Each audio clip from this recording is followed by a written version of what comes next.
Peace, peace, peace. Shalom, shalom.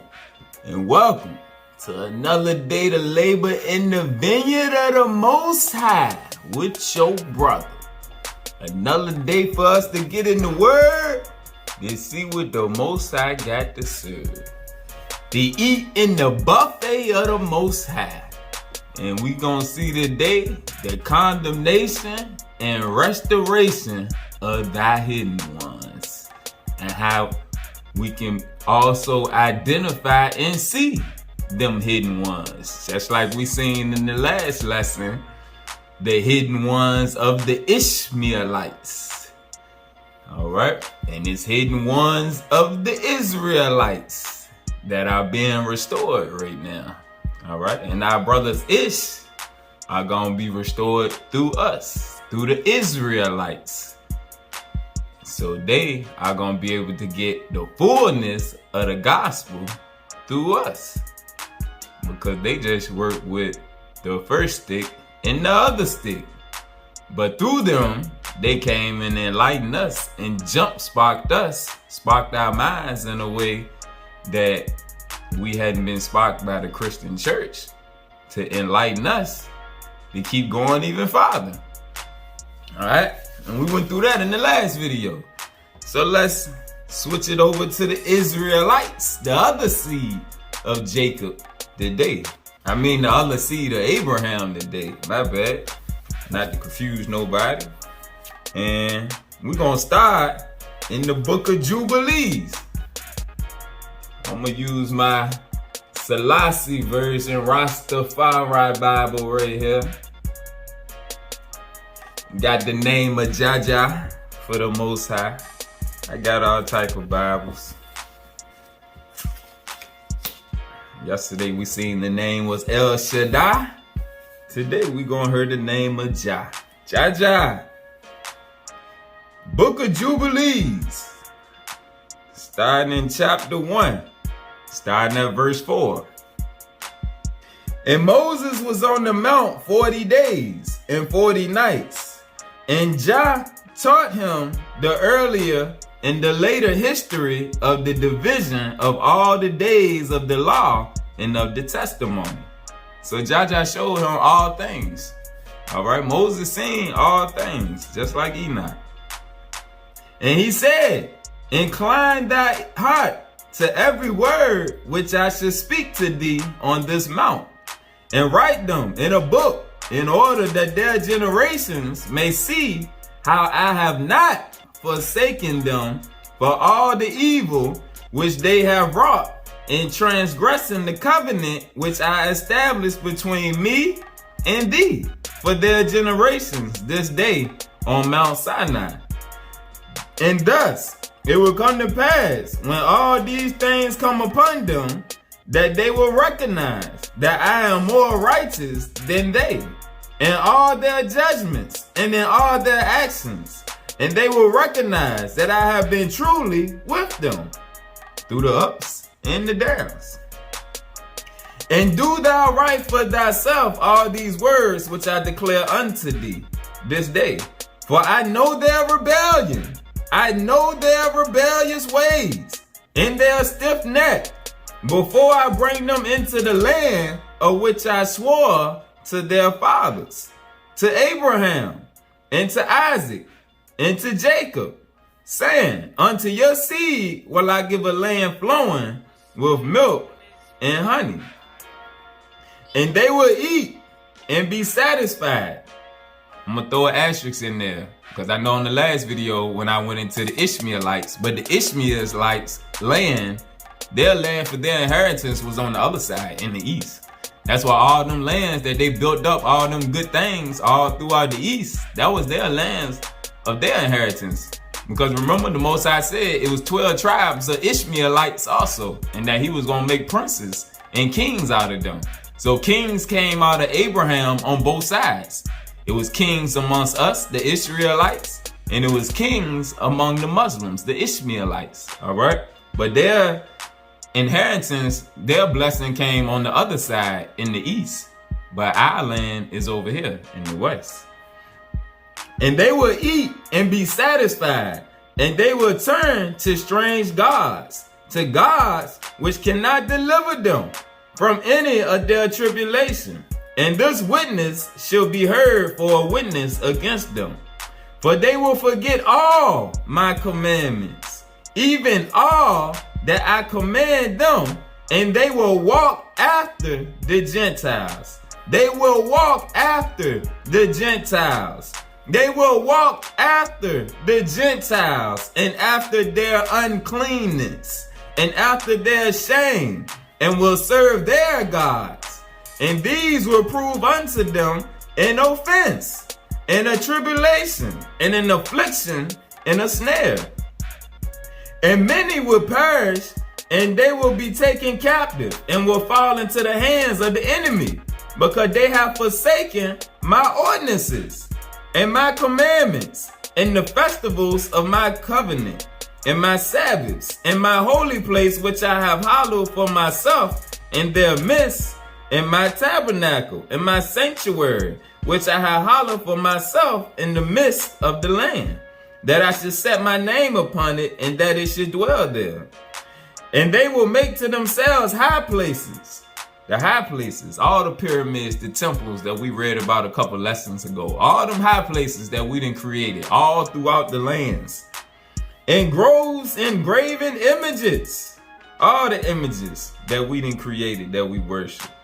And they will worship each his own graven image, so as to go astray. And they will sacrifice their children to demons. In the Old Testament, they sacrificed kids to Molech, and to all the works of the error of their hearts. And I will send witnesses unto them, the prophets. The book of Judges talks all about it. I will send witnesses unto them, that I may witness against them, but they will not hear, and will slay the witnesses also. O Jerusalem, Jerusalem, thou that slayest the prophets. That's us. And they will persecute those who seek the law, and they will abrogate and change everything, so as to work evil before my eyes. And I will hide my face from them, and I will deliver them. I will deliver them. I, Jah, the Most High, will deliver them into the hand of the Gentiles for captivity, and for a prey, and for devouring. And I will remove them from the midst of the land, from the heart of the land. And I will scatter them amongst the Gentiles. And they will forget all my law, and all my commandments, and all my judgments, and will go astray as to new moons, and Sabbaths, and festivals, and jubilees, and ordinances.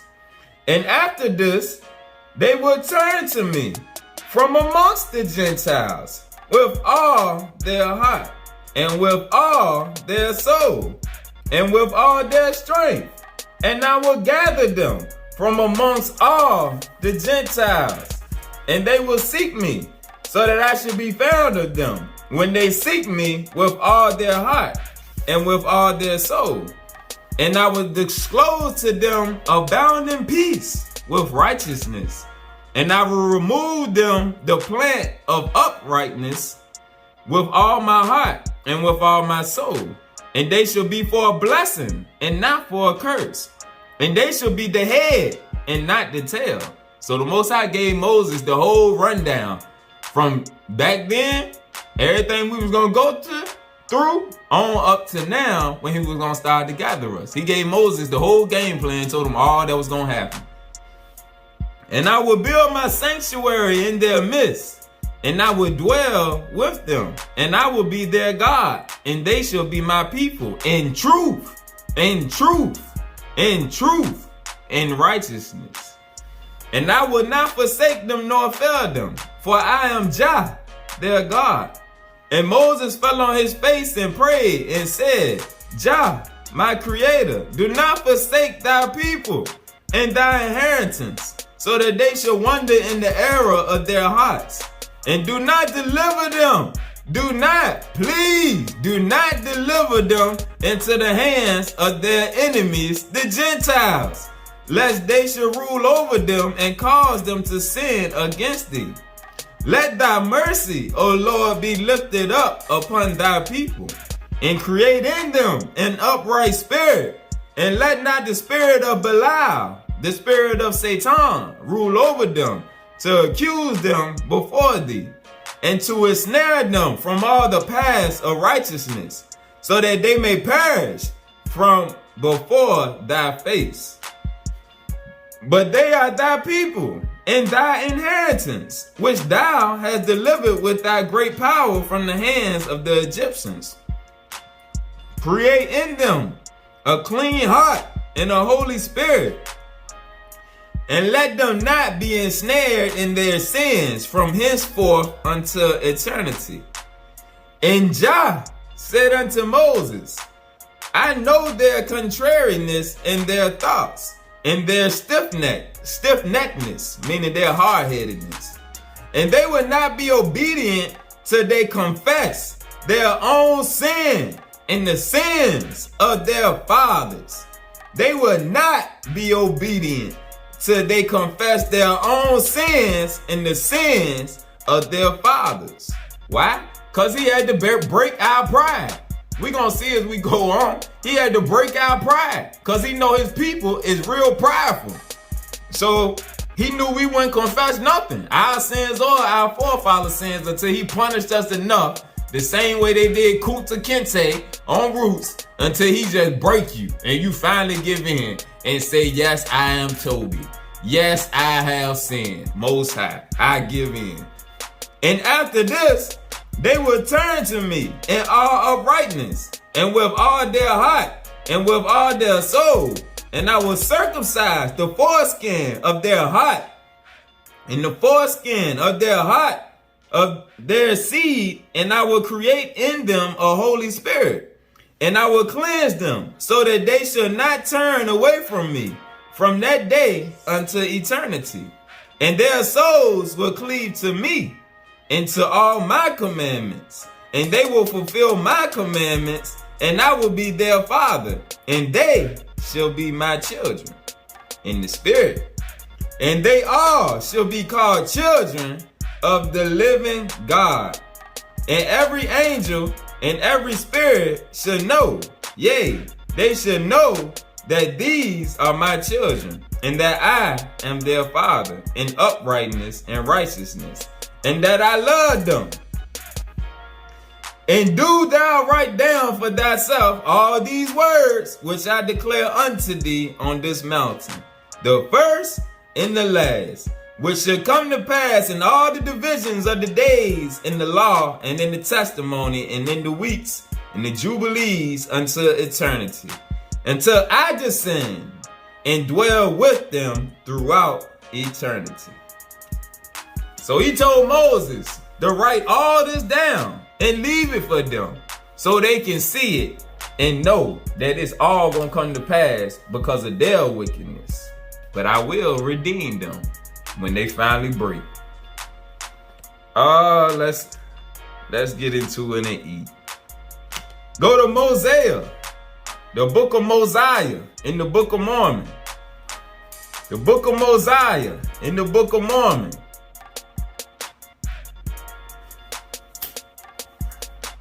Let's get the image of thy hidden ones to clarify for ourselves, even though we know. Mosiah chapter 7, starting at verse 24.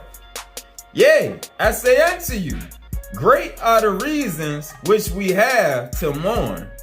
For behold, how many of our brethren have been slain, and their blood has been spilt in vain, and all because of iniquity.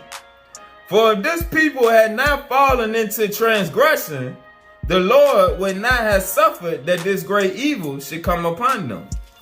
But behold, they would not listen unto his words, but there arose contentions among them, even so much that they did shed blood among themselves. And a prophet of the Lord had they slain, yea, a chosen man of God, who told them of their wickedness and abominations, and prophesied of many things which are to come, yea, even the coming of Christ. And because he said unto them that Christ was the God, the Father of all things, and said that he should take upon him the image, listen, and said that he should take upon him the image of man, and it shall be the image after which man was created in the beginning. Hold on. Again.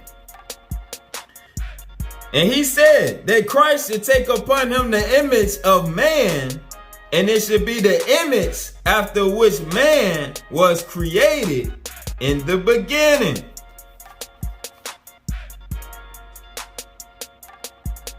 Yahushua, Yeshaya, Yehoshua, the image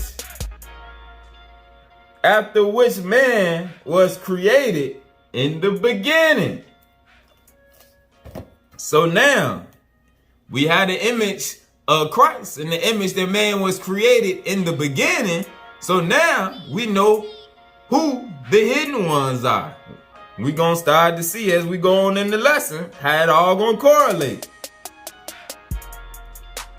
Or in other words, he said that man was created after the image of God.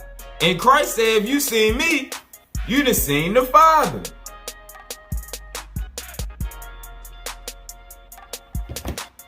And that God should come down among the children of men and take upon him flesh and blood and go forth upon the face of the earth. And now, because he said this, they did put him to death. All because he testified that Christ was coming. They put him to death. And many more things did they do which brought down the wrath of the Creator upon them. Therefore, who wonders that they are in bondage? Who wonders why they are in bondage and that they are smitten with sore afflictions? Now, let's prove this matter on out. Go to Matthew chapter 1, verse 1. Help some who may not know how to prove this matter to others. The book of the generations of Jesus, the Christ, the son of David, the son of Abraham. All right, so that's his lineage right there. He came through the lineage of Abraham, the lineage of David, the lineage of Shem. And we gave you the image of the original man. So David and Abraham also had this image. And we're going to help somebody see something else in a second. Go to 1 Samuel. 1 Samuel. Where you at? 1 Samuel chapter 17, verse 12. Now David was the son of that Ephrathite of Bethlehem, Judah, whose name was Jesse. David was the son of Jesse. All right. Now go back to 16, starting at verse 11. And Samuel said unto Jesse, are here all thy children? And he said, there remains yet the youngest, and behold, he keeps the sheep. And Samuel said unto Jesse, send and fetch him, for we will not sit down till he comes here. And he sent and brought him in. Now, he was ready. He was ready. This is the point I wanted to touch on here to help some more people see. He was ready. If you look up ready, it means red. All right. So David was ready. And this to help some of the people who's with Esau. Because when they say Esau was born red and hairy all over, red and ruddy means red, reddish in complexion. All right. So just like Esau was born red, David was also was ruddy. He was ruddy and with all of a beautiful countenance. All right. So we know David was red or ruddy, and we know that he had the image of Christ.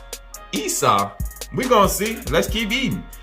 Now he was ready, and withal of a beautiful countenance, and goodly to look to. And the Lord said, Arise, anoint him, for this is he. Then Samuel took the horn of oil and anointed him in the midst of his brethren. And the Spirit of the Lord came upon David from that day forward. All right, so David was anointed right there. All right, now let's continue processing. Ready. Go to Lamentations. Lamentations.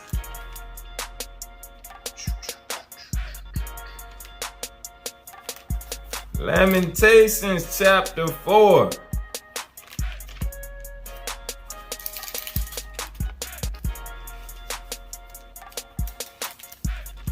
Lamentations chapter 4. Verse 7. Lamentations 4 and 7. Her Nazarites were purer than snow. They were whiter than milk. Purity. Her Nazarites were purer than snow. They were whiter than milk. White meaning clean. Clean, pure, holy, righteous. They were more ruddy. They were more ruddy in body than rubies. Their polishing was of sapphire fire. All right, ruddy, reddish, just like David. David was ruddy. We just read David was ruddy. All right, so now we see the Nazarites were ruddy. They were red. They had a red complexion. Next, go to Judges. Go to Judges. So we see the Nazarites had the same ruddy complexion that David had. Judges chapter 13.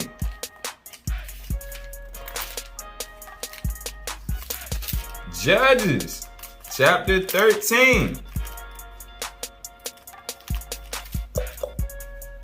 Verse 5. For lo, thou shalt conceive and bear a son, and no razor shall come on his head.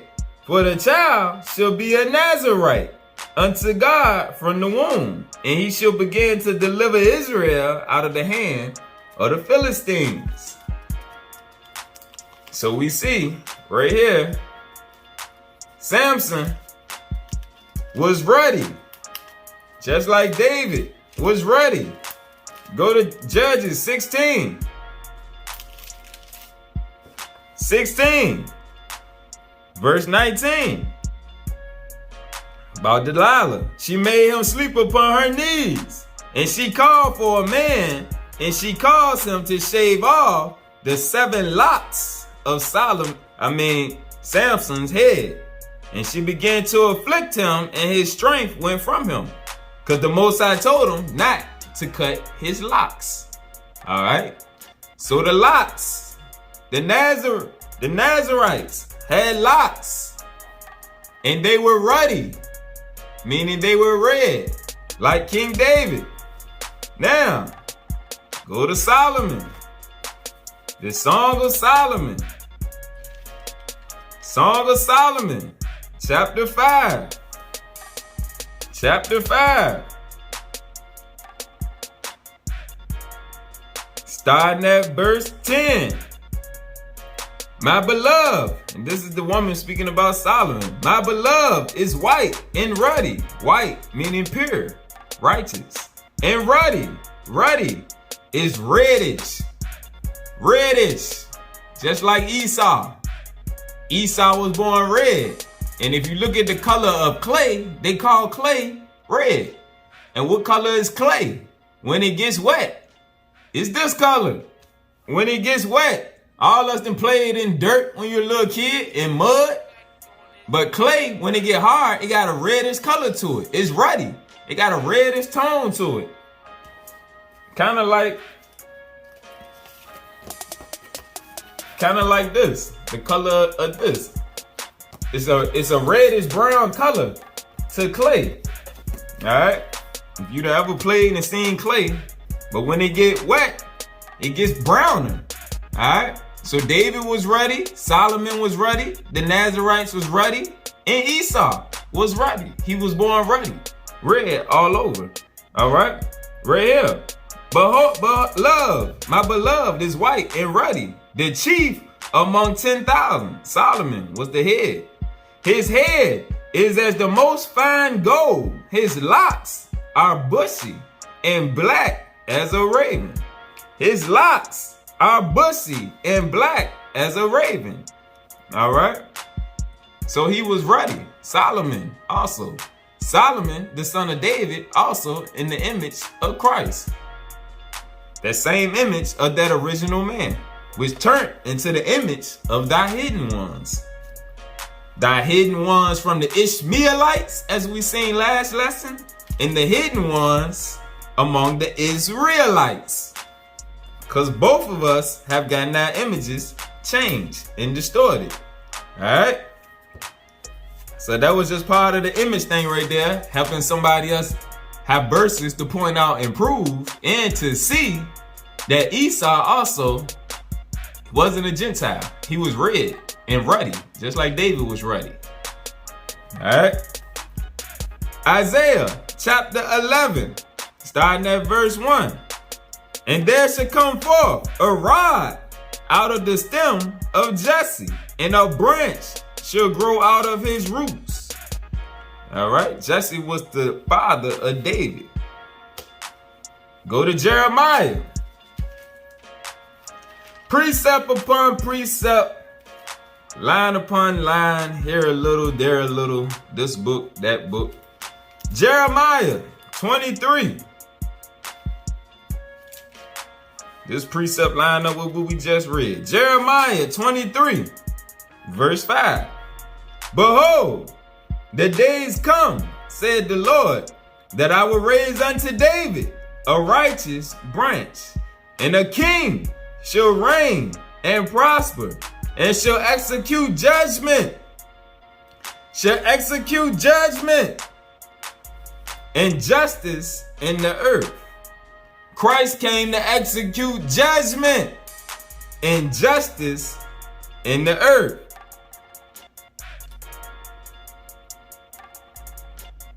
In his days, Judah shall be saved, and Israel shall dwell safely. Judah, our brothers across the water. Israel, representing the 10 tribes. And this is his name whereby he shall be called, the Lord, our righteousness. Yahushua. Back to Isaiah chapter 11, starting at verse 2. And the Spirit of the Most High shall rest upon him, the Spirit of wisdom and understanding, the Spirit of counsel and might, the Spirit of knowledge and of the fear of respect of the Creator, and shall make him of quick understanding in the fear of respect of the Creator. And he shall not judge after the sight of his eyes, neither reprove after the hearing of his ears. But with righteousness shall he judge the poor, and reprove with equity for the meek of the earth. And he shall smite the earth with the rod of his mouth. The rod is the fullness of the gospel, like it teaches us in the sealed portion. All right, the sealed portion.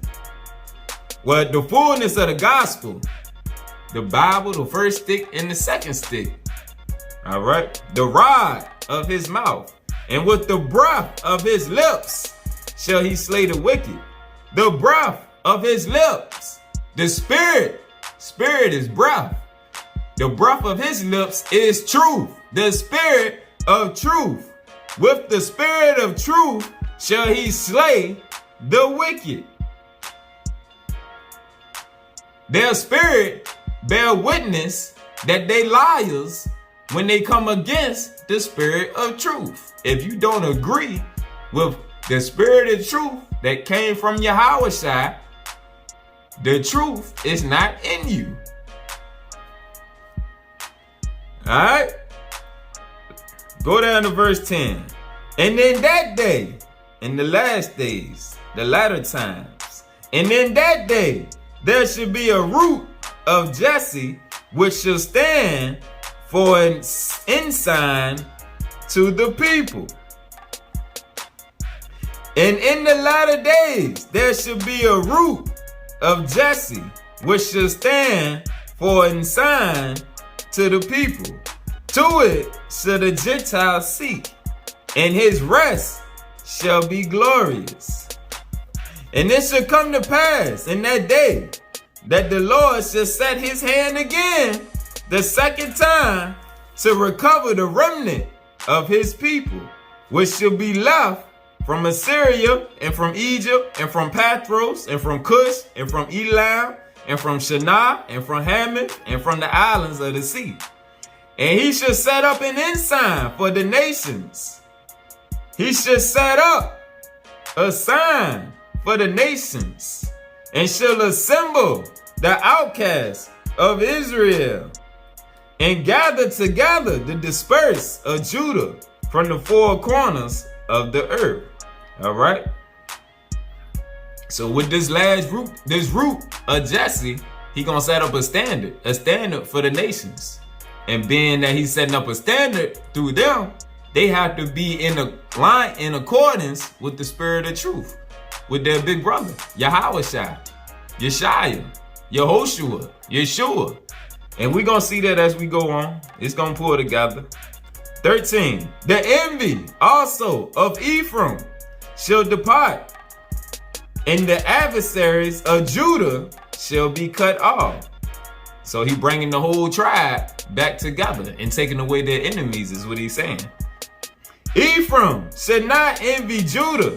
The ones of us over here should not be against our brothers across the water. And Judah, our brothers across the water, should not vex Ephraim being us over here. All right, we're going to be on one accord again. Because as it says right here, the tribes led by Judah and Ephraim were historically adversaries after events of 1 Kings 12:16 through 20. In the latter days, this enmity will be healed. All right. And we'll be one again. The same way we got issues with them due to certain things that happened in the past. Same way we read in the last lesson, how the Hamites and the Moors was working they was the ones that showed the Gentiles where we was at. All right. And they also sent some of their own brothers on over here too to serve the Gentiles. All right. So once again, the story of the family, the Most High, is going to bring rest and peace between all the brothers. All the enmity that we done had, all the wrong we done did each other going to be forgiven. And we all going to dwell in peace. But they shall fly upon the shoulders of the Philistines towards the west, speaking on the Gentiles. They shall spoil them of the east together. They shall lay their hand upon Edom. They shall lay their hand upon the Edomites. Judah and the 10 tribes go lay their hands upon the Edomites in Moab. They try to bring them back into the fold. All right, because they are brothers too. Edom, the Edomites from Esau, and Moab from Lot, Abraham's nephew. And the children of Ammon shall obey them. Ammon, another part of the family. Ammon is another Lot other child. So Moab and Ammon is Lot's children, who is Abraham's nephew. Edom, Esau, is Jacob's brother. All right, so it's all Abraham's children. The Most High say he gonna bring back together, but he gotta get a root of them in alignment with Christ to bring the rest of them on board. All right, we gonna see as we keep going. It's gonna make more sense. I ain't trying to lose nobody. I'm trying to paint a picture. Go to Genesis chapter 17. We're going to paint this picture right. Genesis chapter 17, starting at verse 1. And when Abram was 99 years old, the Lord appeared to Abram and said unto him, I am the Almighty God. Walk before me and be thou perfect. Speaking on his integrity, his ways. And I will make my covenant between me and thee, and will multiply thee exceedingly. And Abram fell on his face, and God talked with him, saying, As for me, behold, my covenant is with thee, and thou shalt be a father of many nations. Nations of the Israelites and nations of the Ishmaelites. All the Muslim nations is nations of Abraham. Thou shalt be the father of many nations. Muslim nations. Abraham is the father today, but all of them are not in alignment. Just like all of the Israelite nations that we had, we was not in alignment. All right, so we got cursed. But Abraham was the father of many nations, and we can see it through history. Yesterday, we showed some of the Muslim nations. Those are nations that belong to Abraham. He's the father of them nations because Ish, his child, is where they came from. Just like all the Israelite nations that we read about throughout the Bible, of the 12 tribes. Neither shall thy name anymore be called Abram, but thy name shall be Abraham. For a father of many nations have I made thee. And I will make thee exceedingly fruitful. And I will make nations of thee, and kings shall come out of thee. Yesterday, we read about the kings, the princes of the Muslim nations, and how they had built schools based around the teachings of the Quran and all that. All right? And we also had nations before we got destroyed and Jerusalem got took down. But that's what it's saying. Kings did come from Abraham. And I will establish my covenant between me and thee, and thy seed after thee. Speaking on Isaac. Because Ish had mixed blood. Because Ish's mom was an Egyptian. But Sarah and Abraham, they didn't hide the mixed blood or whatnot. Because remember, the whole reason Ezra used to be so hard on them was it won't interracial. It was blood contamination. It was mixing their blood. The Most High tried to keep some of us, some nations, with the pure blood. All right? And that's why, as we're going to see, Abraham was particular about who they married. Because he didn't want them mixing the blood. That was part of the covenant with the Most High.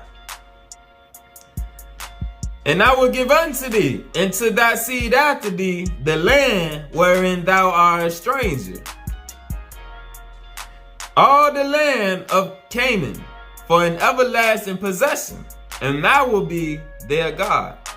The God to the Ishmaelites and the God to the Israelites, which in the last lesson we showed is the same God. Allah, Ahaya, Yahweh, Yahweh. Whatever name you got, the Muslims and the Hebrews worship the same creator. Because Abraham, as we're going to see right here, we're going to go down and see, the Most High told him to train his children, all of his children, a certain way. All right, next, let's go.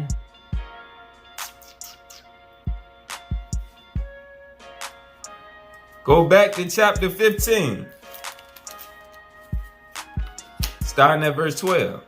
And when the sun was going down, a deep sleep fell upon Abram.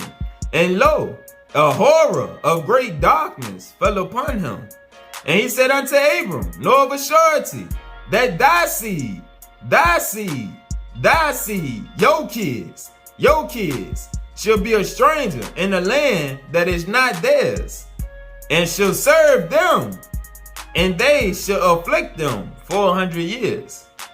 And also that nation whom they serve will I judge, and afterwards shall they come out with great substance.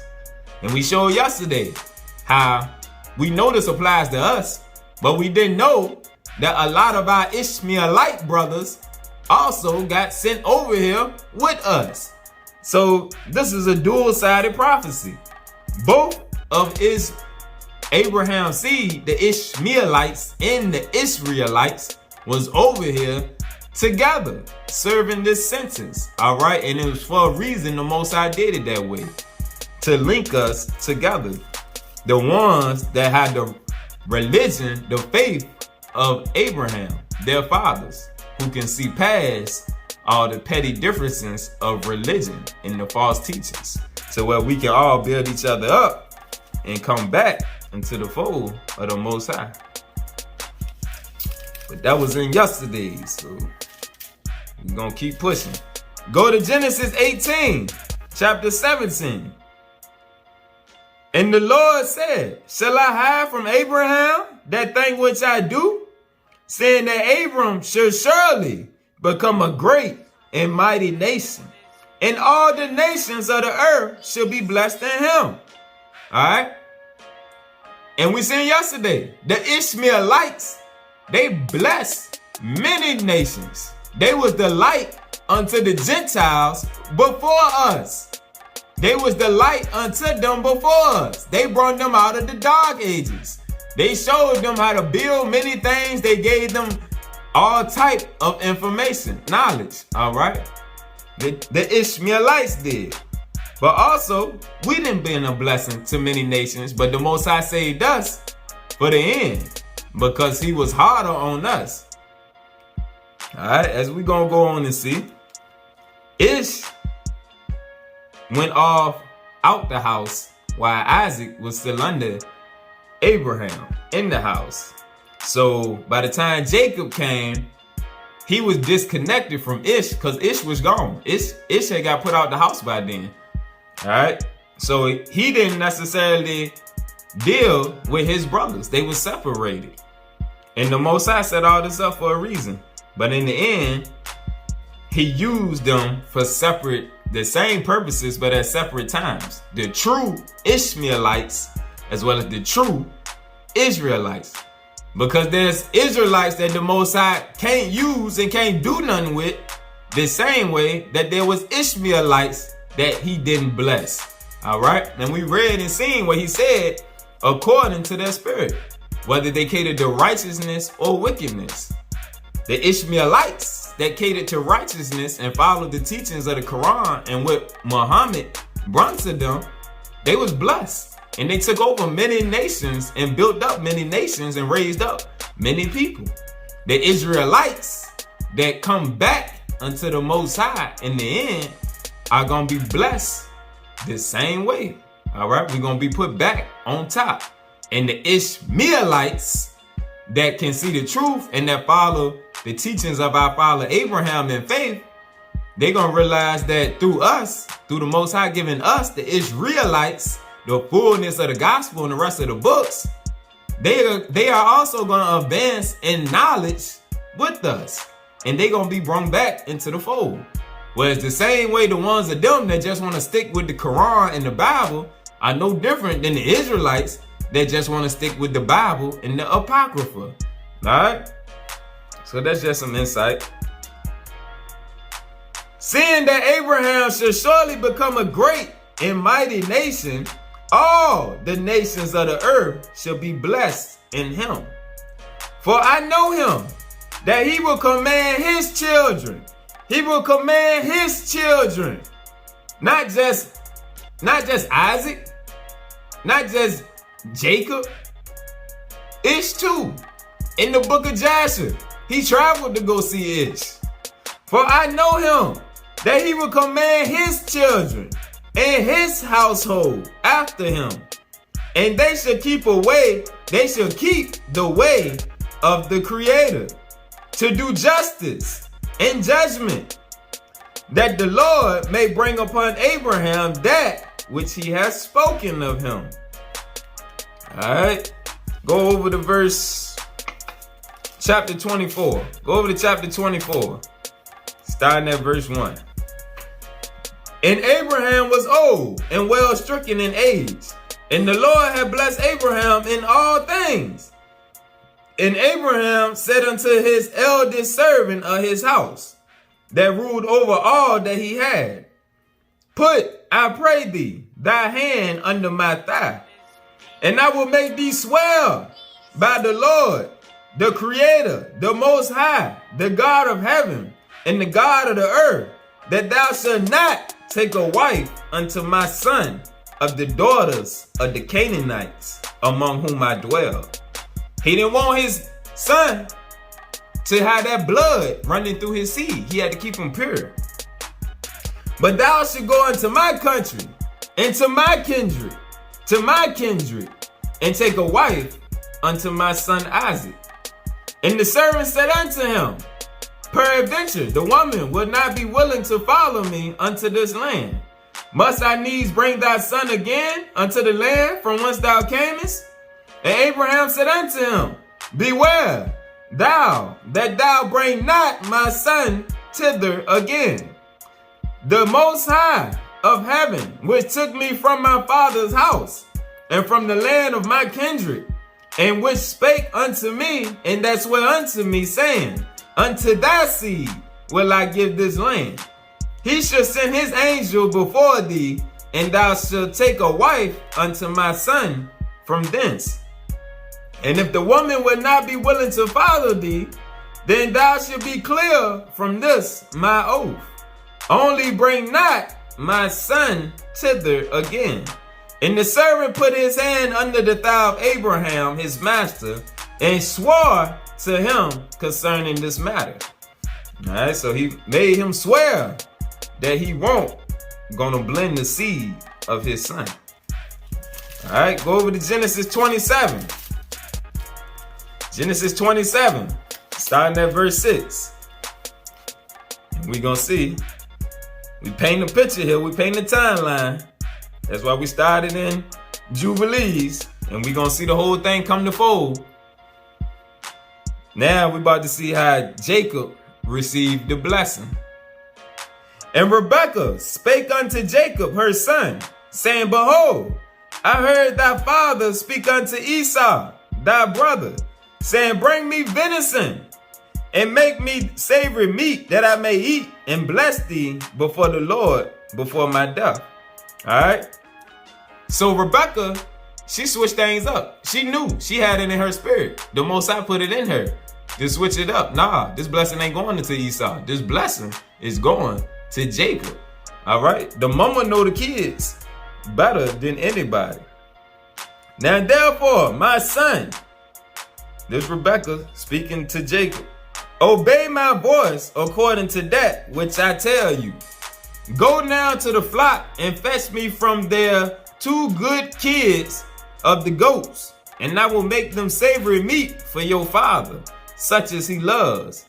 And thou shalt bring it to your father, that he may eat, and that he may bless you before his death. Go to verse 22. And Jacob went near unto Isaac, his father, and he felt him, and said, the voice is Jacob's voice, but the hands are the hands of Esau. And he discerned him not, because his hands were hairy, as his brother Esau's hands. So he blessed him. Go to 28. Therefore, the Most High give thee of the dew of heaven, and the fatness of the earth, and plenty of corn and wine. Let people serve thee, and nations bow down to thee. Let people serve thee, and nations bow down to thee. Be Lord over thy brethren, and let thy mother's sons bow down to thee. Cursed be everyone that curses thee, and blessed be he that blesses thee. All right. So we see where the whole thou that blesses Israel shall be blessed. All right. But they don't know who Israel is, because of thy hidden ones have been hidden. All right. So we see where Jacob receiving the blessing. Go to verse 41. And Esau hated Jacob because of the blessing wherewith his father blessed him. And Esau said in his heart, the days of mourning for my father are at hand. Then will I slay my brother Jacob. So we see right here, the heart of Esau. All right. Esau hated Jacob because of the blessing wherewith his father blessed him. He gave him the spiritual blessing. All right. And Esau hated him because of that. So there was enmity between them for a long, long, long time. And Jacob felt it. And we're going to see. Go to Genesis 32. 32, starting at verse 9.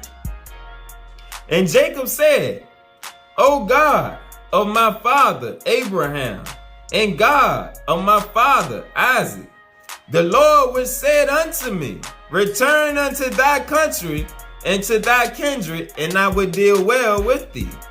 I am not worthy of the least of all the mercies and of all the truth which thou hast showed unto thy servant. For with my staff I passed over this Jordan, and now I am become two bands. Deliver me, I pray thee, from the hand of my brother Esau. Deliver me, I pray thee, from the hand of my brother Esau. For I fear him, lest he will come and smite me and the mother with the children. And thou said, I will surely do thee good and make thy seed as the sand of the sea, which cannot be numbered for multitude. And he lodged there that same night. All right. So right here, we about to see how Jacob was renamed Israel. But right now, Jacob is telling the Most High that he's scared.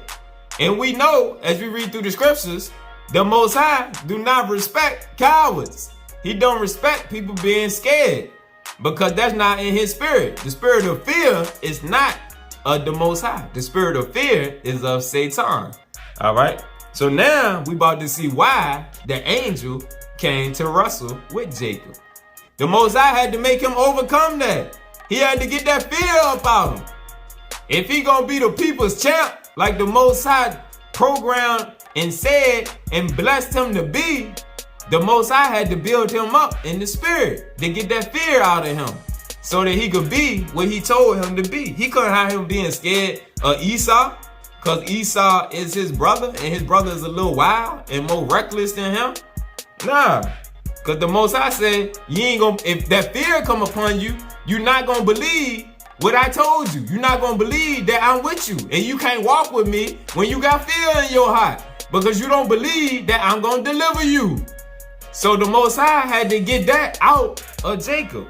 All right, so what I can say right here in 13, and he lodged there that same night. All right, now go to verse 24. After the rest of them was gone, and Jacob was left alone, and there wrestled a man with him until the breaking of day. All right, so we see he was left alone for the night to go to sleep. So when he went to sleep, and being that this is the spiritual seed right here, Israel, Jacob, that's the spiritual seed. So the Most High got to increase him in the spirit using his night vision when he went to sleep, the dream. All right. So when he was left alone, there wrestled a man with him until the breaking of day. So they was wrestling in that dream. Now, if there been ones of us that had dreams so real that you wake up sweating, so you can't say that this ain't possible, because there's been plenty of us that have had dreams so real and vivid. You wake up, your heart about to jump out your chest because of something you done did, or you wake up sweating because of something you done did, or you just wake up smiling because of something that done happened in your dream. But you done had dreams so vividly and real that you can see how this can happen. And when he saw that he prevailed not against him, let's start again in 24. And Jacob was left alone, and there wrestled a man with him until the breaking of day. And when the angel saw that he prevailed not against Jacob, he touched the hollow of his thigh, and the hollow of Jacob's thigh was out of joint as he wrestled with him. And he said, let me go, for the day breaks. And Jacob said, I will not let thee go, except thou bless me. He wasn't worried about him putting his thigh out of joint and all that. He said, you gonna bless me before I let you go. I ain't letting you go nowhere till you bless me. That's an intense dream right there. And he said unto him, what is thy name? And he said, Jacob. And he said, thy name shall be called no more Jacob, but Israel. Israel. El means God. Let's see what it says down here. It says at the bottom about Israel, meaning he perseveres with God. It may also mean let God prevail. El, as we went through the lesson yesterday, means God. Ishmael, Israel, Michael, Gabriel, Uriel, the name of the angels, and then El. Because they're one with the Creator. And he said, thy name shall be called no more Jacob, but Israel. For as a prince hast thou power with the Creator. For as a prince hast thou power with the Most High, and with men, and has prevailed. All right, he prevailed. And Jacob asked him and said, tell me, I pray thee, thy name. And he said, wherefore is it that thou dost ask after my name? And he blessed him there. And Jacob called the name of the place Peniel. For I have seen God face to face, and my life is preserved. His life is preserved because he passed. Like it said, he prevailed. He prevailed in that dream, that vision, wrestling with that angel. He prevailed and he received the blessing. All right, so now he done overcame. And like he told him right here,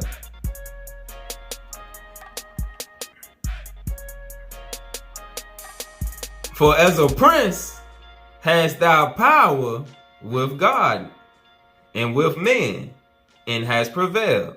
All right, so now he done received his spiritual authority, and he done grew in the spirit realm, which has cast out that fear that he had before. All right, so now go over to Genesis 48. All right, and we're going to link this with what we just read. Genesis 48. So now, Israel, Jacob, is about to bless his grandchildren. So he about to pass the blessing on to Ephraim, is what we about to see. And Israel stretched out his right hand and laid it upon Ephraim's head, who was the younger. All right, and remember also, Jacob was the younger, and Joseph was the younger out of the children of Israel.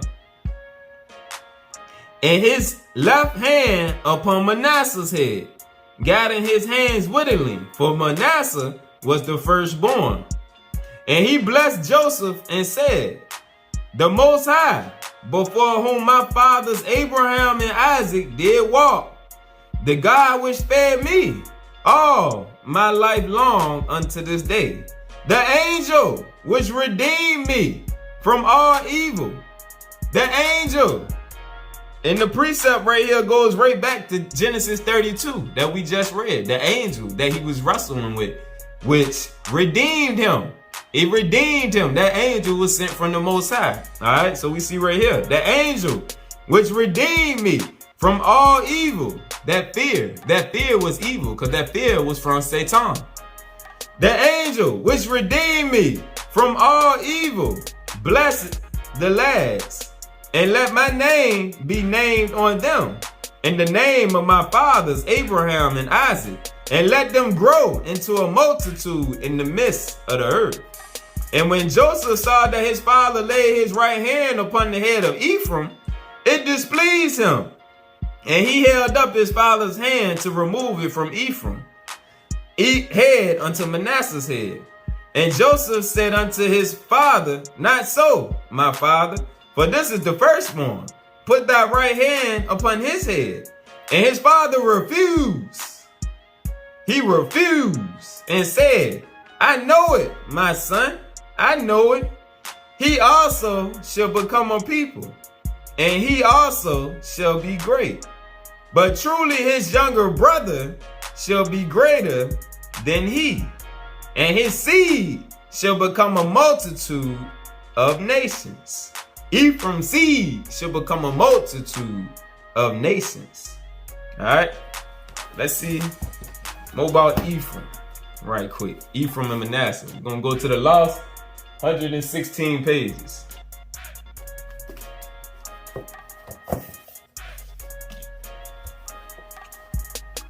The American Indians are partly of the children of Manasseh, though many of them are of Ephraim.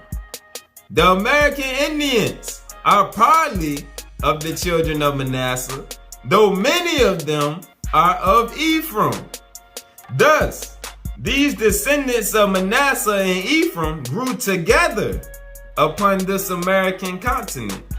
All right. So now we're seeing the picture who Ephraim and Manasseh, and Ephraim received the blessing. So Ephraim is the children over here in the Americas. That's who Israel placed the blessing upon. And we gonna see. Let's keep eating. We gonna get to it. We paint the picture. Go to Second Esdras. Second Esdras, chapter 13. Second Esdras, chapter 13. All right, we just read about the descendants of the Indians, Ephraim and Manasseh. Second Esdras, chapter 13, starting at verse 40. Those are the 10 tribes which were carried away prisoners out of their own land in the time of Oshea the king, whom Salmanasseh the king of Assyria led away captive. And he carried them over the waters, and so came they into another land. But they took this counsel among themselves. That they would leave the multitude of the heathen and go forth into a further country. That they would leave the multitude of the heathen where they had gotten took to, and they went forth into a further country where never mankind dwelt. And we know mankind is speaking on the Gentiles. It's not speaking on man, or else it would have just said man. Just like in that famous commercial, one small step for man, one giant leap for mankind.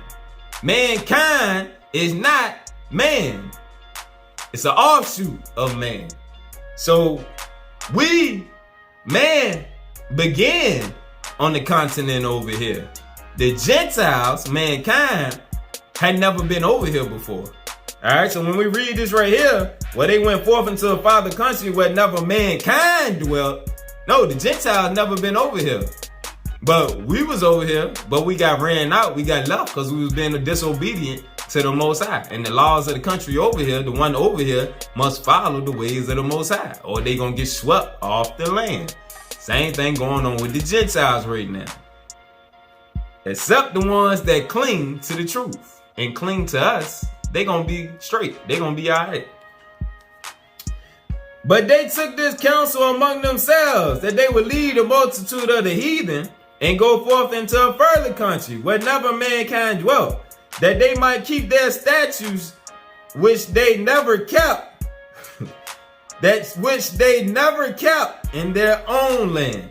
All right, so they try to come on over here to get a fresh start on everything. But as we gonna see, Negroes is Negroes, and it only lasted temporarily. Let's go to Isaiah. All right, so we see they went into a far country where the Gentiles never dwelt. All right, and they thought they was gonna follow the commandments, but we gonna see right here, Lucifer had another plan. All right, Isaiah chapter 14, starting at verse 12. How art thou fallen from heaven, O Lucifer, son of the morning? How art thou cut down to the ground, which did weaken the nations? For thou hast said in thy heart, I will ascend into heaven. I will exalt my throne above the stars of God. I will sit also upon the mount of the congregation. The congregation is a group of people. We know that. The congregation in the church, group of people. The congregation is a group of people. So he's speaking on the tribes.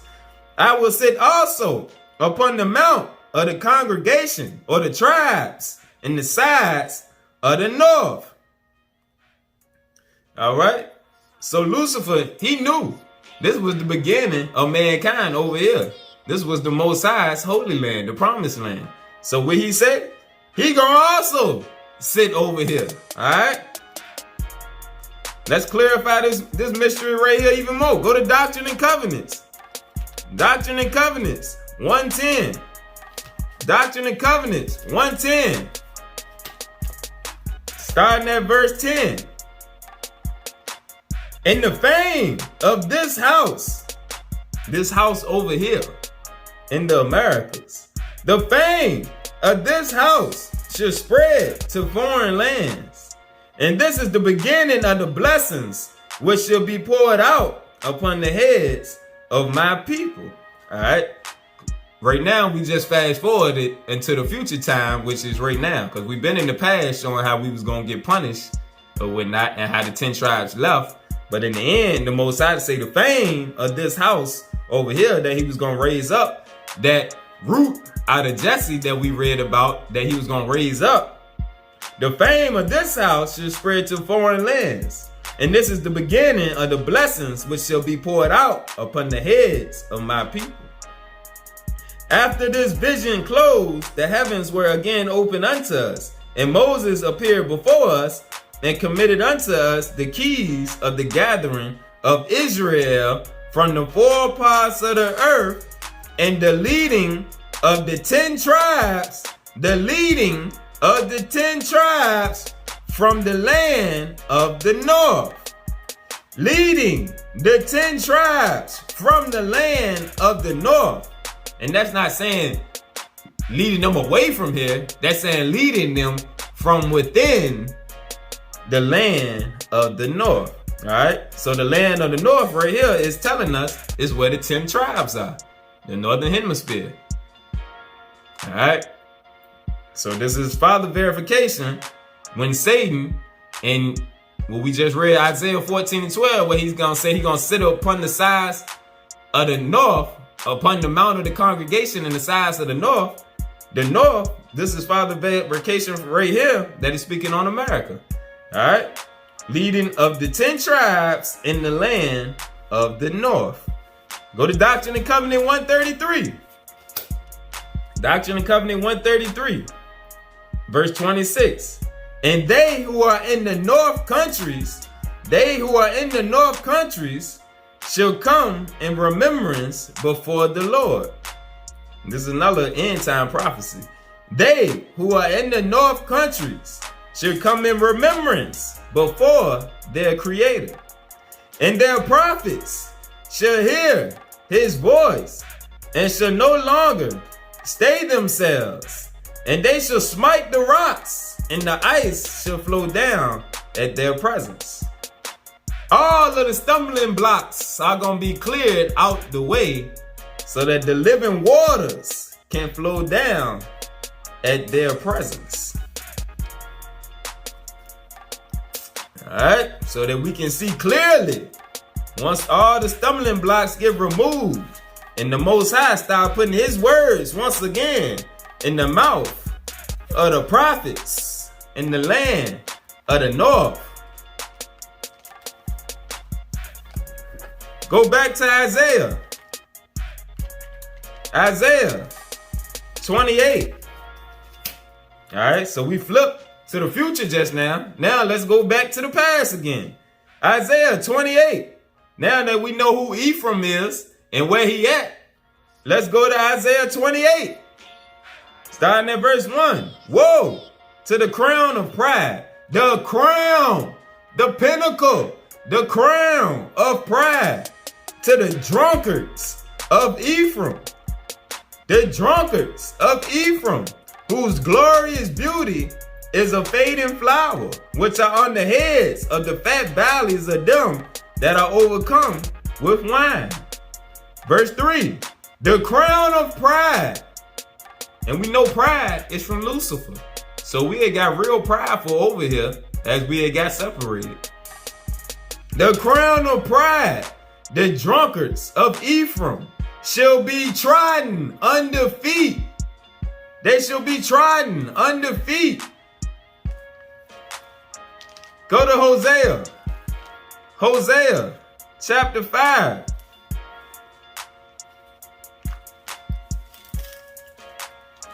Hosea chapter 5, verse 5.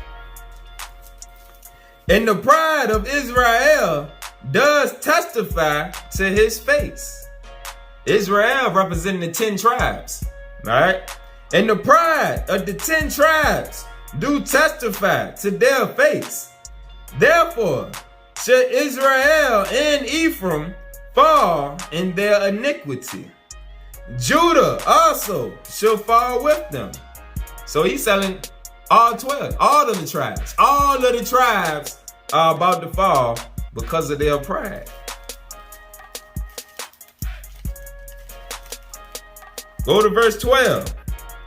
I have written to him the great things of my law, but they were counted as a strange thing. Verse 14. For Israel have forgotten his maker. The 10 tribes have forgotten his creator and builds temples. And Judah have multiplied fenced cities. But I will send a fire. The Most High say, I will send a fire upon his cities, and it shall devour the palaces thereof. Chapter 9. Hold on. I think I skipped cross on. I did. Go back to Hosea chapter 5, verse 12. Therefore will I be unto Ephraim as a moth, meaning he gonna eat us up, and to the house of Judah as rottenness. 14. For I will be unto Ephraim as a lion, and as a young lion to the house of Judah. I will tear and go away. I will take away, and none shall rescue him. Ain't gonna be no rescue for neither one of us, said the Most High. Now, go back to Hosea chapter 9, verse 16. Ephraim is smitten. Their root is dried up. They shall bear no fruit. Yea, though they bring forth, yet will I slay even the beloved fruit of their womb. The Most High say he gonna cause abortions. He gonna cause miscarriages. He gonna cause the Gentiles to destroy the children in the womb and fresh out the womb. This the Most High right here. So when we see these things happening, because we done got stuck in a carnal mindset, we can't see the spiritual implications of where it came from. The Most High told us all this was going to happen because of our iniquity, our own wickedness. You did it to yourselves. We did it to ourselves. Chapter 12, verse 14. Right here. Ephraim provoked him. Ephraim provoked the Most High to anger most bitterly. Therefore shall he leave his blood upon him, and his reproach shall his Lord return unto him. Now go to Psalms 83. Now we can see more clearly. Psalms 83. Keep not thy silence, O God. Hold not thy peace, and be not still, Most High. For lo, thy enemies make a tumult, and they that hate thee have lifted up their head. They have taken crafty counsel against thy people, and consulted against thy hidden ones. Thy hidden ones. Thy hidden ones. They have said, come and let us cut them off from being a nation. that the name of Israel, may be no more in remembrance. But they have consulted together with one consent. They are confederate against thee. We just read who set this up, the Most High. But the Psalms of David right here, he's speaking on it. The tabernacles of Edom, and the Ishmaelites of Moab, and the Hagarenes. And we read yesterday with the Ishmaelites of Moab, the Moors, the Moabites, and the Hagarenes, who show up the picture, put the picture up again. The descendant of Hagar. These are the Ishmaelites who then came, that is speaking of right here. The Ishmaelites of Moab and the Hagarenes. Like we went through the lesson yesterday and showed. They had consulted against thee. But we see the Most High set all this up. Let's go to the Psalms of Solomon, the Old Testament pseudeographer. Let's go to the Psalms of Solomon. See what he had to say about this. Psalms of Solomon, starting at verse 15. All right. Let me just show it for those of us who don't know. In the Bible, you got the Psalms of David, but in the pseudeographer, you got the Psalm of Solomon. Starting at verse 15. I shall prove you right, O God, in uprightness of heart. For your judgments are right, O God. For you have rewarded the sinners according to their actions, and according to their extremely wicked sins. You have exposed their sins, that your judgment might be evident. You have obliterated their memory from the earth. You have obliterated their memory from the earth. And we just read in the Psalms of David where he said they was going to consult together to remove the name of Israel out the earth. All right. So the other nations consulted together to remove the name out of the earth. These was melanated people that was doing this right here. The Gentiles didn't come into place till later on. But it say right here, you, the Most High, have obliterated their memory from the earth. God is a righteous judge, and he will not be impressed by appearances. For the Gentiles insulted Jerusalem, trampling her down. He dragged her beauty down from the throne of glory. She put on sackcloth instead of beautiful clothes, a rope around her head instead of a crown. She took off the wreath of glory which God had put on her. In dishonor, her beauty was thrown to the ground. And I saw and implored in the Lord's presence and said, let it be enough, Lord, to make your hand heavy on Jerusalem by bringing Gentiles upon her. For they ridiculed her and did not refrain in anger and vicious rage.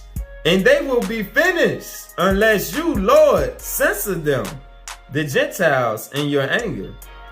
For they have not done it in zeal, but in emotional passion, to pour out their anger against us and plunder.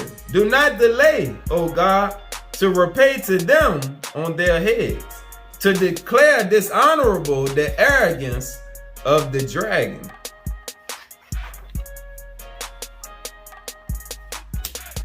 Chapter 17. Lord, you chose David to be king over Israel and swore to him about his descendants forever, that his kingdom should not fail before you. But because of our sins, sinners rose up against us. They set upon us and drove us out, those to whom you did not make the promise. They took away from us by force, and they did not glorify your honorable name. With pomp, they set up a monarchy because of their arrogance. They despoiled the throne of David with arrogance, shouting. But you, O God, overthrew them and uprooted their descendants from the earth. For there rose up against them a man alien to our race. A man alien to our race. You rewarded them, O God, according to their sins. It happened to them according to their actions. According to their actions, the Most High showed no mercy to them. He hunted down their descendants and did not let even one of them go.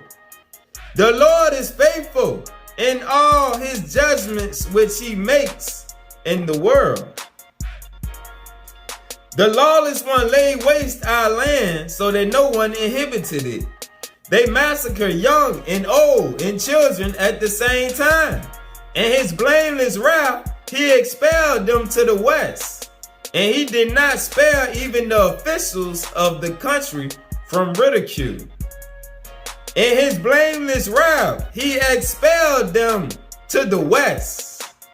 Who in the west? Oh, he sent them on over here too. He said, y'all gonna work on my kids over here, and y'all gonna go cross the water and fix my kids over there. And he did not spare even the officials of the country from ridicule, as the enemy was a stranger, and his heart alien to our Creator, to our God. He acted arrogantly. So he did in Jerusalem all the things that Gentiles do for their gods in their cities. And the children of the covenant, living among the Gentile rabble, adopted these practices. The children of the covenant, living among the Gentiles, adopted these practices. No one among them in Jerusalem acted with mercy or truth. Those who loved the assemblies of the devout fled from them, as sparrows fled from their nests. They became refugees in the wilderness to save their lives from evil. The life of even one who was served from them was precious in the eyes of the exiles. They were scattered over the whole earth by these lawless ones. All right. So Solomon prophesies. He knew he had the most wisdom.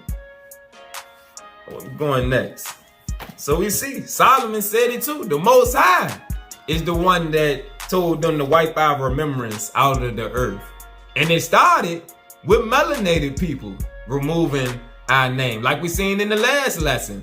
The same way Ish brothers erased the image of the original Ish out of existence. They did the same thing with us. And later on, the Gentiles did the same thing. All right, as we about to see. All right, so it was a multitude. All of the children on the left hand. The Most High said, I'm gonna fix up all my children of the promise. On both sides, the east and the west. I'm gonna fix both of y'all up with the wicked. All right, so he gave his wicked the time to run the world. He gave Ish his time to run the world. He gave the Gentiles their time to run the world. And in the end, the world is coming back to the children of the promise. All right, that's the timeline. The children of the promise, along with the wicked, had it. We messed up. The Gentiles and Ish started to get raised up. Ish was traveling around the world.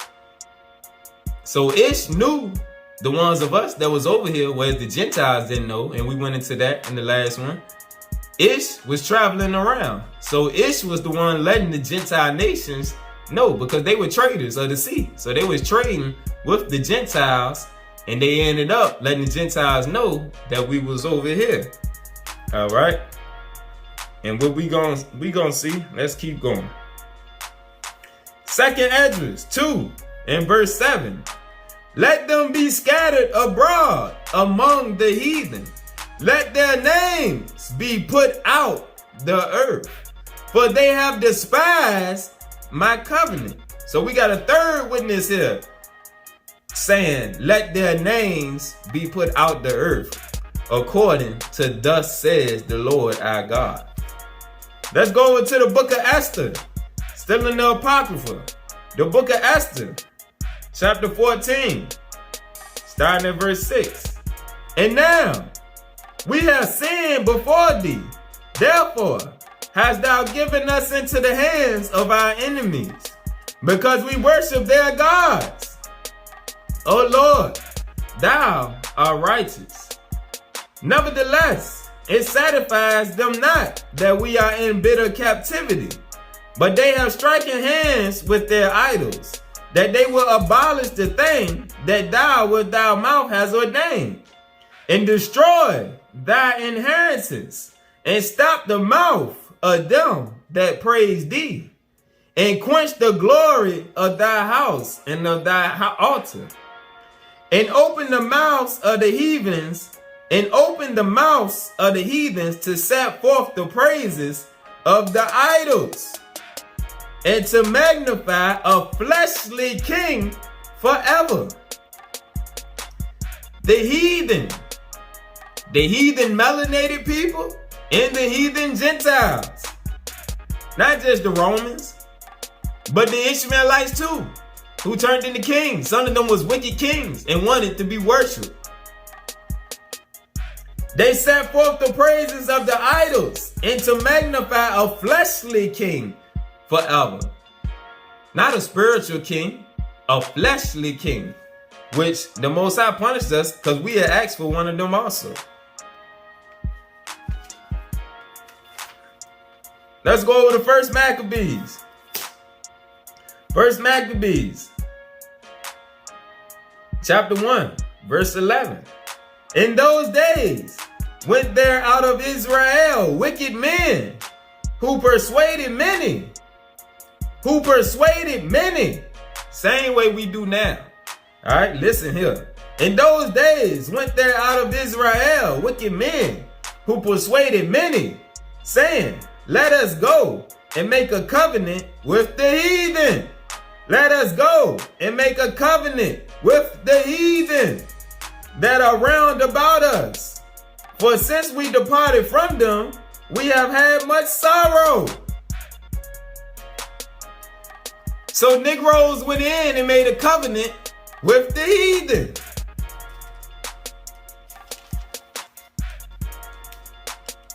The same way we always say, all skin folks ain't kin folks. Some of us have a different spirit upon us. Verse 41. Moreover, King Antiochus wrote to his whole kingdom that all shall be one people, and everyone shall leave his laws. Everyone shall live his laws. So all the heathen agreed according to the commandment of the king. Yet many also of the Israelites consented to his religion, and sacrificed unto idols, and profaned the Sabbath.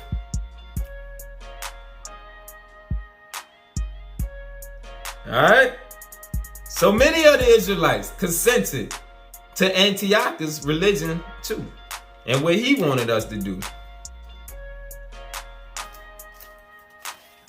Go over to chapter 3. Chapter 3, verse 45. Now Jerusalem lay void as a wilderness. There was none of her children that went in or out. And remember, this is before Christ came, because Maccabees is right before the New Testament. Now Jerusalem lay void as a wilderness. There was none of her children that went in or out. The sanctuaries also was trodden down, and aliens kept the stronghold. The heathen had their habitation in that place, and joy was taken from Jacob. Joy was taken from Jacob. And the pipe with the harp ceased. The musicians of Jacob, of Israel, ceased. We didn't have no more musicians. Won't no more joyous noises unto the Most High. Wherefore, the Israelites assembled themselves together and came to Maspha over against Jerusalem. For in Maspha was the place where they prayed aforetime in Israel. Then they fasted that day and put on sackcloth and cast ashes upon their heads, and rent their clothes, and laid upon the book of the law, and laid open the book of the law, wherein the heathen had sought to paint the likeness of their images. Now we see where we get all these Bibles with all these white angels, and the white God, and white Jesus, and white Moses, and white Abraham, and white everybody. And laid open the books of the law, the books of the law, the holy books, and laid open the books of the law, wherein the heathen had sought to paint the likeness of their images. Now we see they came and changed up the images and put themselves. The time of the Gentile whitewashing. But the Most High said, remove their images out the earth. So the Most High set all this up. And it was to increase the faith of the Gentiles, really. By them seeing themselves there, they'll believe they was doing the will of their God.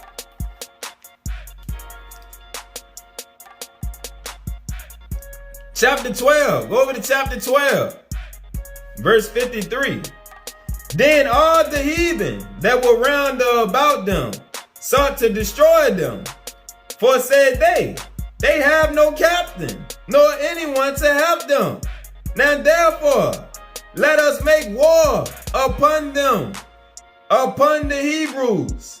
Let us make war upon them, and take away their memorial from amongst men. Take their memorial from amongst the earth. Like the Most High said, remove them, their whole everything from the earth. The Gentiles, the heathen work for the Most High. They on the left hand. The heathen got a job to do. Satan and his angels, they got jobs to do. The Most High used all of them. Everybody got a purpose down here under the sun. The wicked and the righteous. 2 Maccabees chapter 6, starting at verse 1. Not long after this, the king sent an old man of Athens to compel the Jews, the Hebrews, to depart from the laws of their fathers. Again, not long after this, the king sent an old man of Athens, of Greece, to compel the Hebrews to depart from the laws of their fathers, and not to live after the laws of their God. Go down to verse 6. Neither was it lawful for a man to keep Sabbath days, or ancient feasts, or to profess himself at all to be a Jew or a Hebrew. You had to renounce your heritage. This is where all this came from. Neither was it lawful for a man to keep Sabbath days or ancient feasts, or to profess himself at all to be a Hebrew or a Jew. Go down to verse 8. Moreover, there went out a decree to the neighboring cities of the heathen by the suggestions of Ptolemy against the Jews, the Hebrews, that they should observe the same fashions. They should observe the same fashions. Take off them fringes and change the way y'all Negroes dress. From now on, we had to dress like the heathen. And be partakers of the same sacrifices. Be partakers of their sacrifices. And whoso would not conform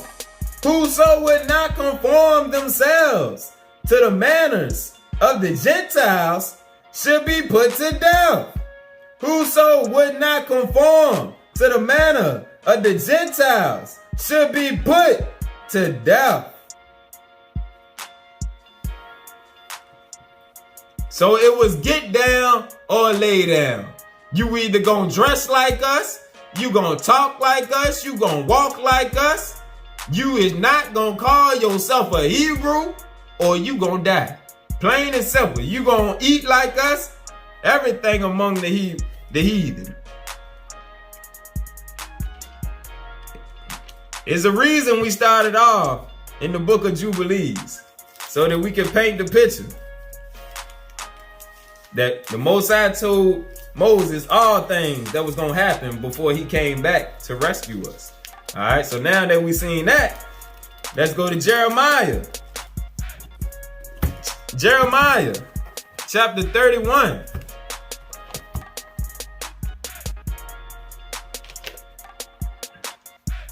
Jeremiah, chapter 31, starting at verse 2.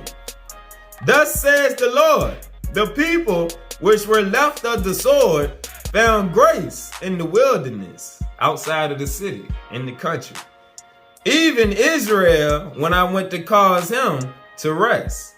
The Lord have appeared of old unto me, saying, Yea, I have loved thee with an everlasting love. Therefore, with love and kindness have I drawn thee.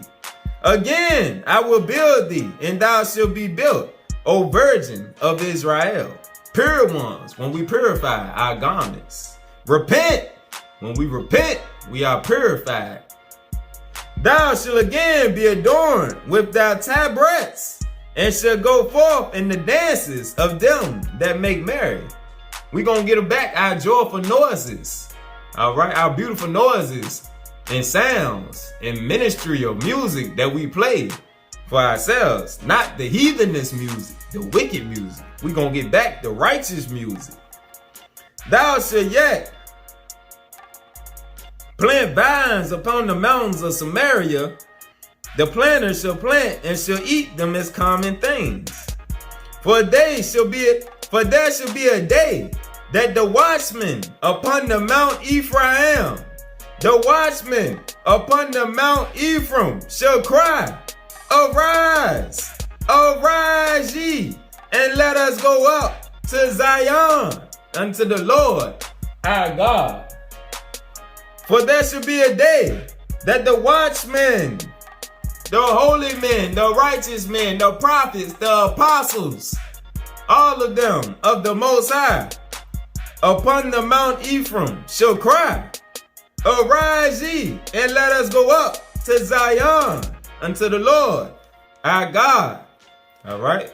And we seen where Ephraim was at. Let's go to Isaiah. Isaiah 51, verse 17. Awake, awake, stand up, O Jerusalem. Stand up, O Jerusalem. Remember, O Jerusalem, Jerusalem, thou that killest the prophets. Speaking not of the city, but of the people, us. We had many Jerusalems. We had a Jerusalem over there in the east. We had a Jerusalem over here in Central America. Wherever the holy people went, they made a Jerusalem. All right? So he's speaking to both of us. All of the tribes. Awake, awake, stand up, O Jerusalem, which has drunk at the hand of the Lord the cup of his fury. Awake, awake, stand up. The awakening. This is what the awakening is about. It's not about them useless facts or remembering the history about the Egyptians and all that other mess that we come up with and say that we woke. No, the awakening is spiritual by the Most High. Awake, awake. That's what the awakening is. And like in the last video, when I was showing and saying how the Ishmaelites with Islam came to spark our minds back to the Creator through the Nation of Islam, the Moorish Science Temple. It was many, the 5%ers. It was all type of Islam that the teachings was deeper than the teachings of Christianity that the mainstream was receiving. And it opened our minds up in a certain way that sparked us. And then the Hebrew camps started taking off too. So the Ishmaelites and the Israelites, Islam, the Muslims and the Israelites, the Hebrews, was working hand in hand to spot this awakening. But the Israelites was going to receive the fullness of the gospel that everybody else was going to need to receive for them to increase and come back into the fold. That's what the awakening was about. That's why the war on drugs came after all that stuff jumped off in the 60s. Malcolm X, Martin Luther King, the Black Panthers, all that stuff. Nah. That's when the COINTELPRO, the war on drugs, they had to shut it down for a little bit. But they can't override the Most High. He had a plan. It was going to continue one way or another. Awake, stand up, O Jerusalem, which has drunk at the hand of the Lord the cup of his fury. Thou hast drunken the dregs of the cup of trembling and wrung them out. You have wrung them out. Go to verse 52, starting at verse 1. Awake, put on thy strength, O Zion. Put on thy beautiful garments, O Jerusalem. The beautiful garments, your spiritual garments. Come out of this carnal world. Come out of Babylon. Put on your beautiful garments. The fruit of the Spirit is the beautiful garments. All right. Let go of the works of the flesh and put on your beautiful garments, the fruit of the Spirit. For henceforth there shall no more come unto thee the uncircumcised and the unclean. Shake thyself from the dust. Shake thyself from the works of the flesh. The dust is the flesh. Man was created from the dust, the elements of the earth, which is the flesh. Arise and sit down, O Jerusalem. Loose thyself from the bands of thy neck, O captive daughter of Zion. For thus says the Lord, ye have sold yourselves for naught, for nothing, and ye shall be redeemed without money. You shall be redeemed without money. I'm gonna go to this book right here. Destiny of the tribe of Ephraim. One of the Latter-day Saints Gentile brothers wrote this. If you get it, you got to remember a Gentile wrote it and they think they are us. So some of the concepts is off, but he got some good points in here. Page 100. But the Lord will set his hand a second time to restore his covenant people. This second restoration will be not only for Ephraim, but for all the tribes of Israel, beginning with Ephraim and Manasseh. My purpose in writing this book is precisely for this cause. It is my prayer that Ephraim will soon awaken to a sense of his mighty purpose in God and lay aside every false tradition and the vanity of pride.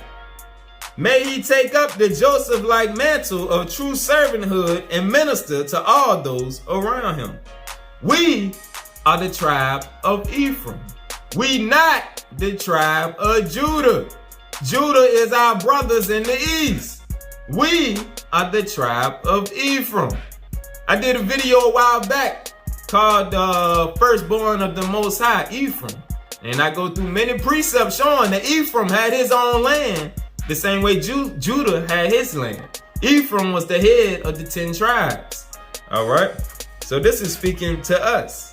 Every tribe has its own unique calling, which will play an essential role in the building up of the waste places of Zion. No tribe is less important than another, but Ephraim is called to be the head. This not only means that he will provide leadership, but he is called to be a minister to the other tribes, even as Joseph was to the rest of Israel. He would likely be an organizer, instrumental in preparing the way for others, like Joshua of old, who was an Ephraimite. This tribe may also play a vital role in distributing land inheritance in Zion according to the will of God, as we enter into the promised land of God's kingdom. Ephraim was called to establish the cause of Zion in preparation for the gathering of all of the other tribes, that they might build Zion. And it is for this reason that they were first called out to be restored. Though the Lord says that Ephraim is the strength of his head, Ephraim will not lead alone. Just as there are three in heaven that bear witness, even the Father, the Son, and the Holy Ghost, and three that bear witness in the earth, so also there's a trinity among the tribes of Israel, and whom the other tribes should look to. These three tribes are none other than the children of Rachel: Ephraim, Manasseh, and Benjamin. Let's get a precept to back up what he just said. Go to Psalms chapter 80. Psalms 80, verse 1. Give ear, O shepherd of Israel, thou that leads Joseph like a flock, thou that dwells between the cherubims and shine forth. Before Ephraim and Benjamin and Manasseh, stir up thy strength and come and save us. Before Ephraim and Benjamin and Manasseh, stir up thy strength and come and save us. Go back to Jeremiah. Jeremiah 31, verse 9. They shall come with weeping and with supplications. Will I lead them? I will cause them to walk by the rivers of waters in a straight way, wherein they shall not stumble. For I am a father to Israel, and Ephraim is my firstborn. Ephraim is my firstborn. That's speaking on spiritually. Ephraim is the firstborn spiritually of all the tribes of Israel. That's why it's the destiny of the tribe of Ephraim to jumpstart the awakening of his brothers. Let's go to 3 Nephi. 3 Nephi, chapter 15, starting at verse 11. This was when Yahushua came over here after he left, after he had came to his disciples in the book of Acts, and he said he had other sheep to go see. He came over here. So let's get it. 3 Nephi, chapter 15, verse 11. And now it came to pass that when Yahushua had spoke these words, he said unto those 12 whom he had chosen, Ye are my disciples, and ye are a light unto this people, who are a remnant of the house of Joseph.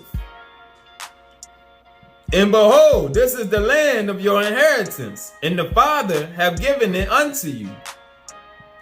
And not at any time hath the Father given me commandment that I should tell it unto your brethren at Jerusalem, across the water.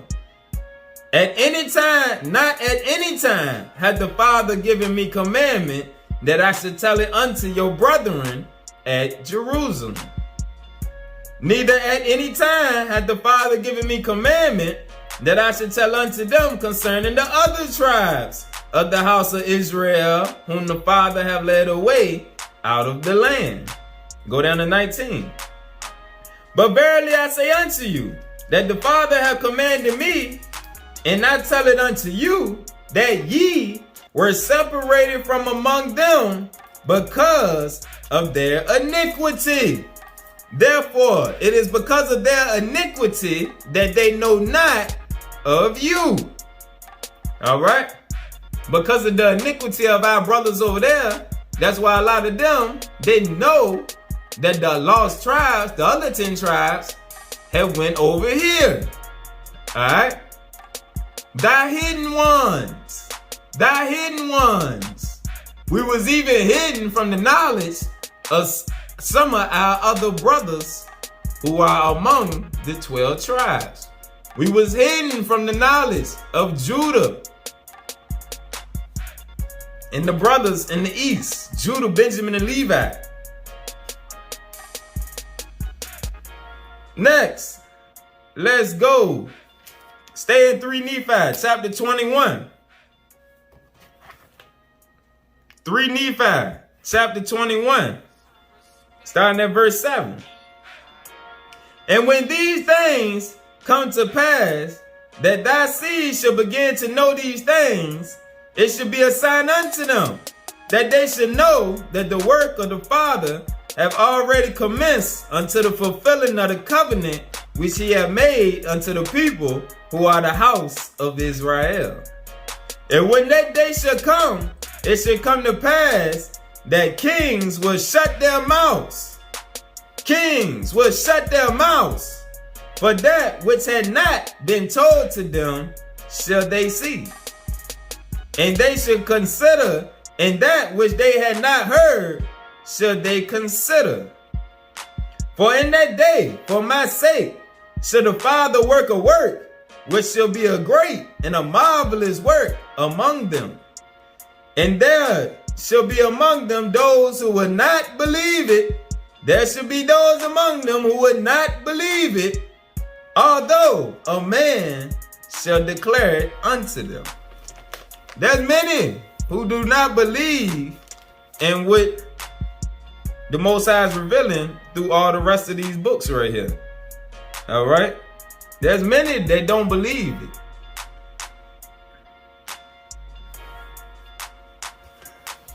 Let's go back to Solomon. Let's go back to the Psalms of Solomon.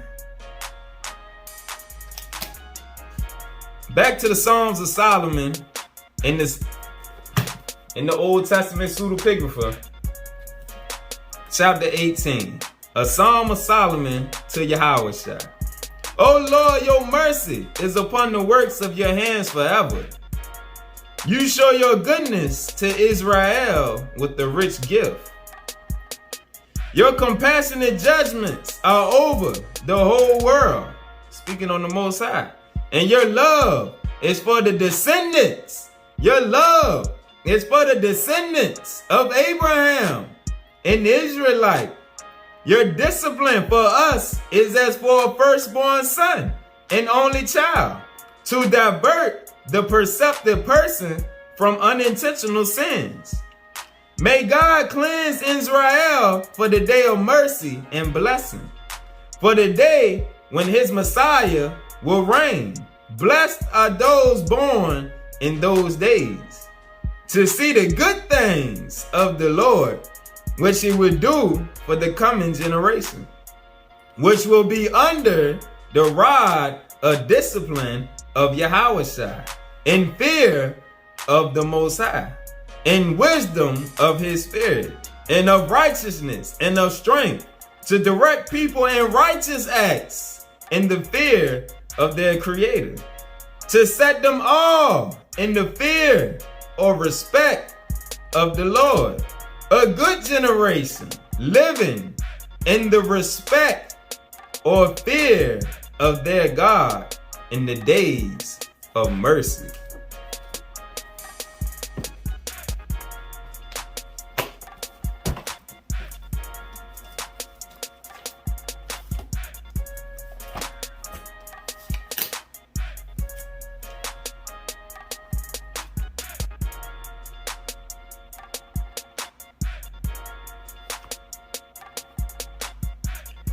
Go to Baruch in the Apocrypha. I'm going to tie on to what Solomon just said. Baruch, chapter 2, verse 26. In the house which is called by thy name hast thou laid waste, as it is to be seen this day, for the wickedness of the house of Israel and the house of Judah. O Lord our God, thou hast dealt with us after all thy goodness, and according to all that great mercy of thine, as thou spoke by thy servant Moses in the day when thou did command him to write thy law before the children of Israel, saying, If ye would not hear my voice, surely this very great multitude shall be turned into a small number among the nations where I will scatter them. For I knew that they would not hear me, because it is a stiff-necked, hard-headed people. But in the land of their captivities, they shall remember themselves. They shall awaken in the land of their captivities, and shall know that I am the Lord their God. For I give them a heart and ears to hear. He opened our hearts due to us repenting. The softness of our hearts unlocked the ears of the Spirit also, to where we can hear. And they shall praise me in the land of their captivity, and think upon my name, and return from their stiff neck, their hard-headedness, and from their wicked deeds. For they shall remember the way of their ancient fathers, which sinned before the Lord. Now go to Hosea. Hosea chapter 1.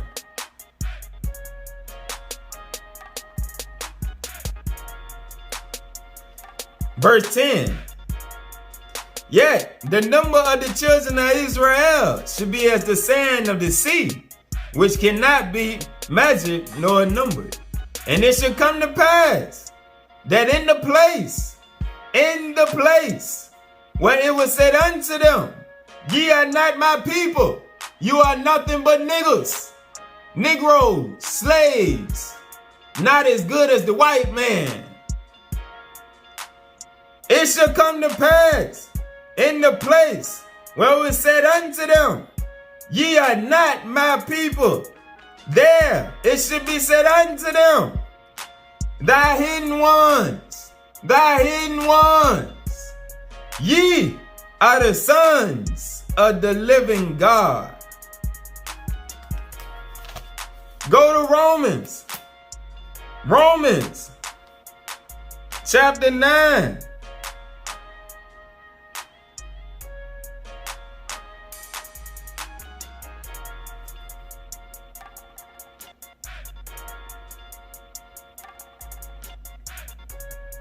Romans chapter 9, verse 25.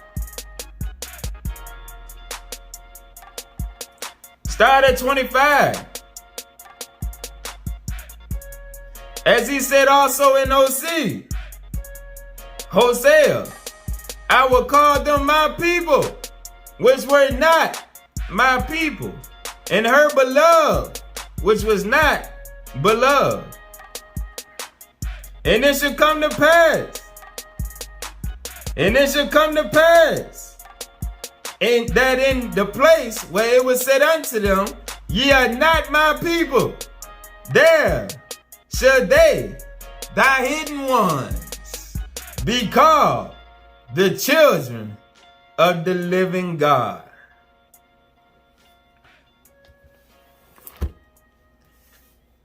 It's coming. It's coming. They gonna confess it sooner than later, because time is winding down. And like it said in Jeremiah 16:19, the Gentiles gonna come confessing that they inherited lies. And the last three precepts we done read, it's gonna come to pass in the place where it said, ye are nothing but niggers, Negroes, less than, problems, headaches. It's gonna be said to them that ye are the sons and daughters of the living God, made in the image and likeness of their Creator. Peace.